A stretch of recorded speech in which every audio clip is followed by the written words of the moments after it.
Hi, and welcome to day 10 of Rational Expressions. This is our last section of notes for this unit. Yay! All right, let's go. We are doing more word problems. Finding the amount of acid in a solution. All right, so if a 40 milliliter solution of acid in water contains 35% acid, how much acid is in the solution? Well, if I have 40 milliliters, and it's 35% acid, I just multiply by 0.35 because 0.35 is equivalent to 35%. And when I multiply 40 by 0.35, I will get 14, and this is milliliters, so mLs. And then there's a problem for you to try.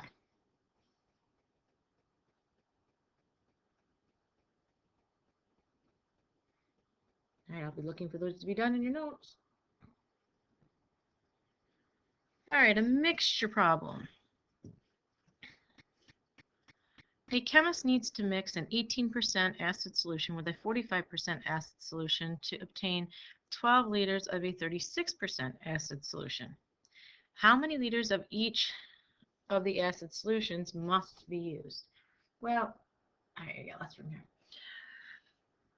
For some people, this is actually really hard to come up with, and it looks really confusing.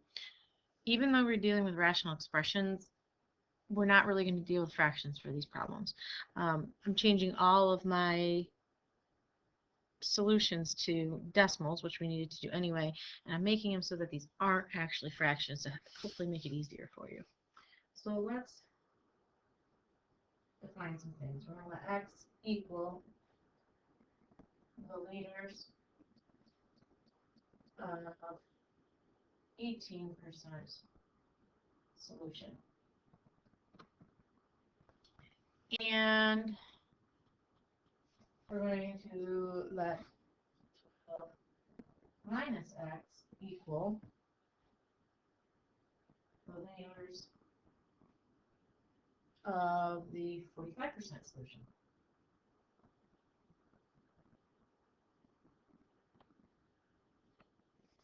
Okay? And then I'm going to give myself a little chart to work with.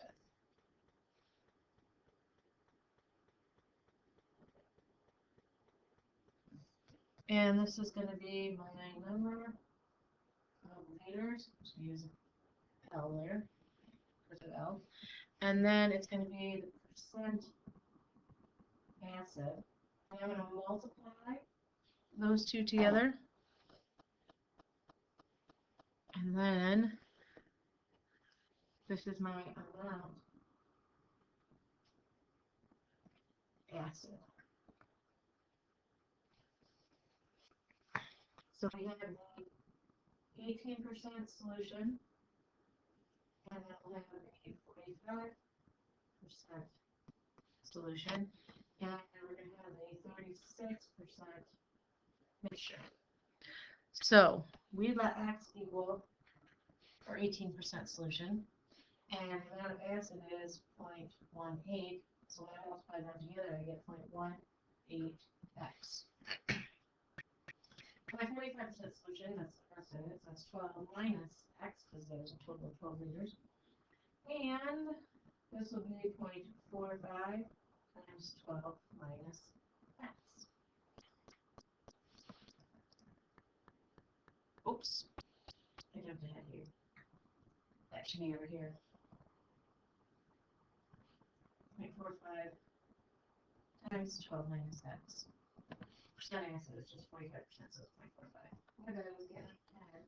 So for the 36% solution, there has to be 12 liters of it, because that's our end result with our mixture.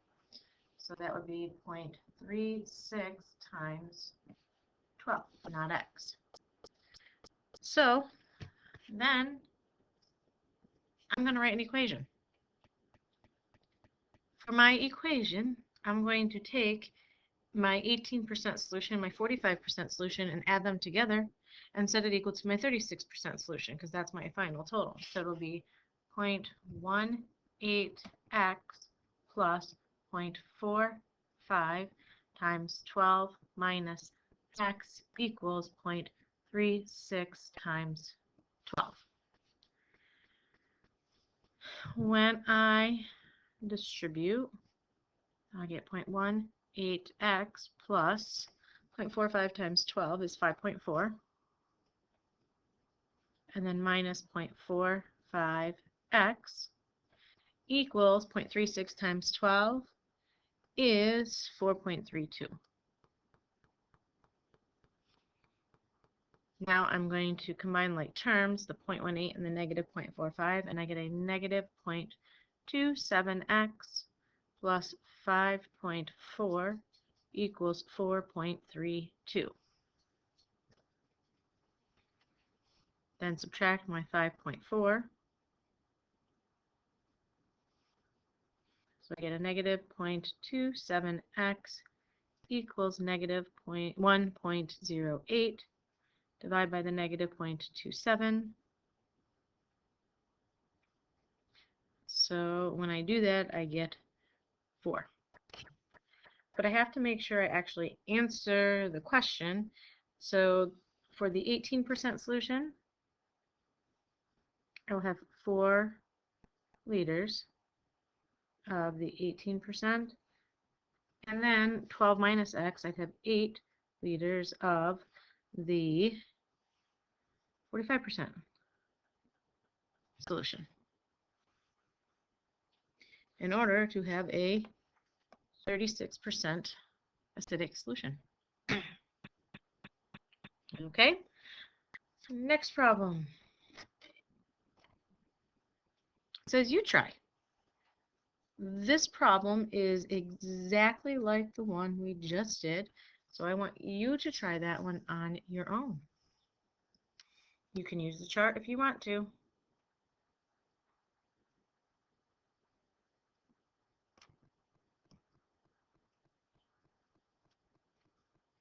All right, you try that one. Now we have the motion formula. Example number 3, your nonstop flight from San Francisco to New York, a distance of about 20 or 2,700 miles, takes 5 hours. What is the plane's average rate? Well, distance equals rate times time. That's just your plain old formula.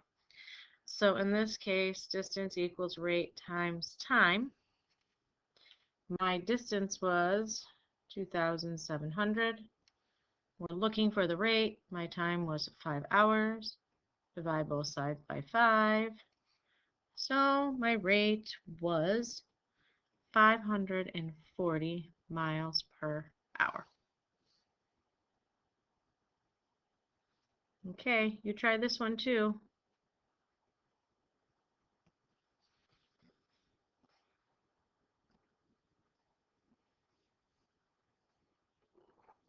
Example 4. Solving a problem involving motion. These are always the types of problems that people joke about. When they make math jokes and they talk about who cares, why is this problem even important, blah, blah, blah. Well, this is it. This is how you do those problems. So, 2 planes leave the same airport at the same time, flying in opposite directions. The rate of the faster plane is 300 miles per hour. That should be is, not in. Is 300 miles per hour. The rate of the slower plane is 200 miles per hour. After how many hours will the planes be 1,000 miles apart? Well, we're going to let x equal the time when the planes are 1,000 miles apart. And we have 2 different planes. And we're going to set up another chart. We have our rate times our time. And that equals our distance. have the faster plane and a slower plane. And the faster plane travels at 300 miles per hour, and the slower plane travels at 200 miles per hour. And we don't know what the time is, but we know that this will be 300x, and then this will be 200x. So we set up a formula. We know that the total distance is 1,000 miles. So it's 300x plus 200x equals 1,000 miles apart. So I have 500x equals 1,000 miles. So 500 divided by 500. So x equals 2 hours. So after 2 hours, the planes will be 1,000 miles apart. That problem looks like it could be kind of scary and intimidating, but it really isn't so bad. And again, try. So when we're done with this, I should see 4 problems that you had to try on your own, plus all of what I did. The only way for you to receive full credit on your homework is for you to actually try these problems. Good luck with them. Make the charts if you need to.